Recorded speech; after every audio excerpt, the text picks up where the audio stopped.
Guardians of the Heart. How a Rottweiler changed its owner's life. Introduction. A light in the darkness.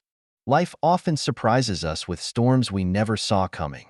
For Sarah, a devoted mother and an artist who had always been full of life, the storm came in the form of an unexpected tragedy. The sudden loss of her husband in a car accident left her reeling. Her world turned upside down. Her once colorful paintings now sat untouched. Her home grew quieter, and the laughter that once filled the air was replaced by an all-consuming silence.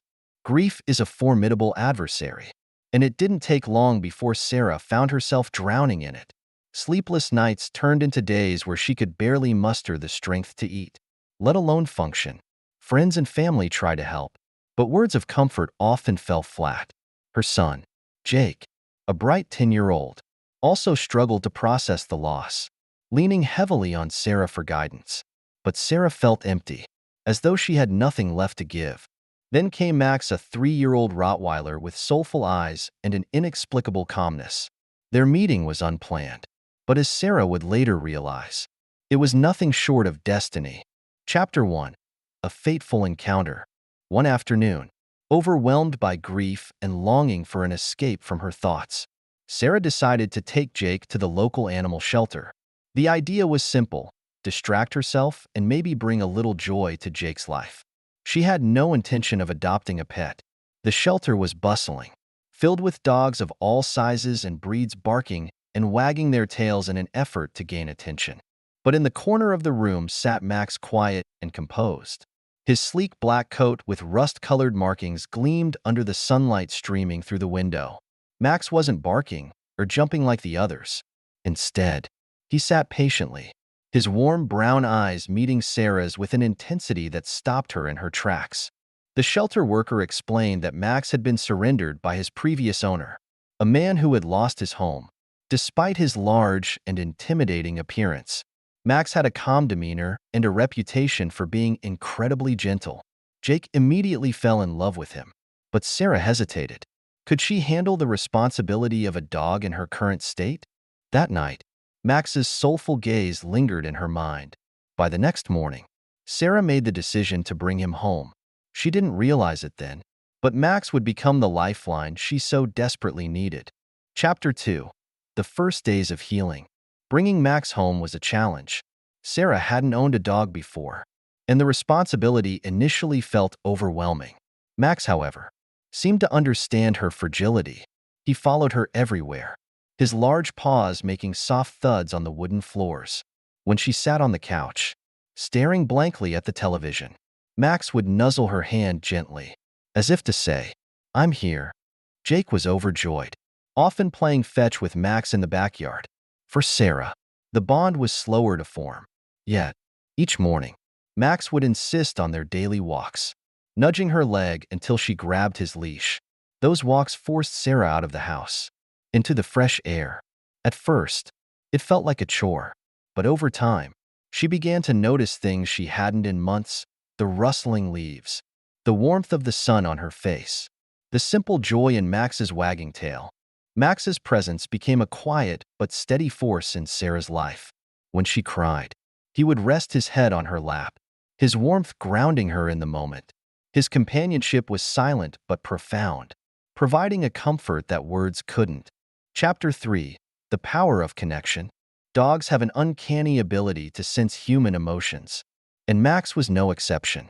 On particularly difficult days, when Sarah felt overwhelmed by grief or paralyzed by depression, Max would sit beside her, his eyes filled with understanding. He didn't need to bark or whine. His presence alone was enough. One evening, Sarah found herself talking to Max.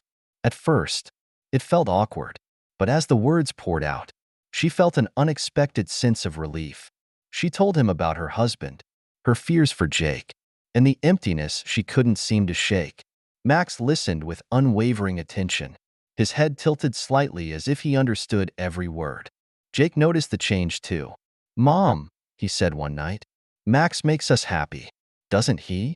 Sarah nodded, realizing that, in some small but significant way, Max was helping them heal. Chapter 4. Rediscovering purpose. Months passed, and with Max by her side, Sarah began to find moments of joy. She started painting again, often with Max lying at her feet.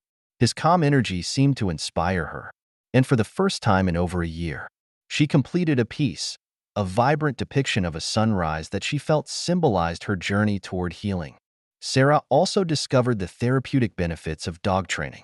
She enrolled Max in an agility class, hoping it would be a fun activity for him. What she didn't expect was how much it would do for her. The classes required focus, patience, and a deep connection with her dog. With each obstacle Max conquered, Sarah felt a surge of pride, not just in him but in herself. They were a team, learning and growing together.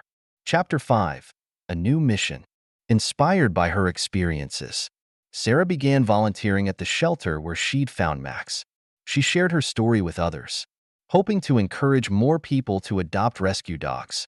She met countless individuals who, like her, had been saved by the unconditional love of a dog. Max became somewhat of a celebrity at the shelter, his story inspiring others to see beyond a breed's reputation. Sarah often joked that Max had done more to heal her than any therapy session ever could. Chapter 6. A Bond That Lasts Forever. As the years went by, Sarah and Max's bond only grew stronger. Jake, now a teenager, often reflected on how Max had brought their family back to life. For Sarah, Max wasn't just a pet. He was her guardian, her confidant, and her reminder that even in the darkest times, there is hope. Max had taught her that healing isn't linear, that love can come from the most unexpected places, and that sometimes, all we need is a companion to walk beside us. Conclusion. The gift of a Rottweiler's love. Max's story is a testament to the transformative power of love, loyalty, and companionship. For Sarah, he was more than a dog. He was a guardian of her heart, a steadfast protector who guided her through grief and into a new chapter of her life. Their journey together is a reminder that even in our darkest moments, we are never truly alone. Sometimes, healing comes on four legs, with a wagging tail and a heart full of unconditional love. Thank you for watching this touching story of Max and Sarah. If you enjoyed this video, please like, comment, and subscribe for more heartwarming tales of our beloved canine companions on Dog Discoveries with Florence. Don't forget to share this video with anyone who needs a little hope and inspiration.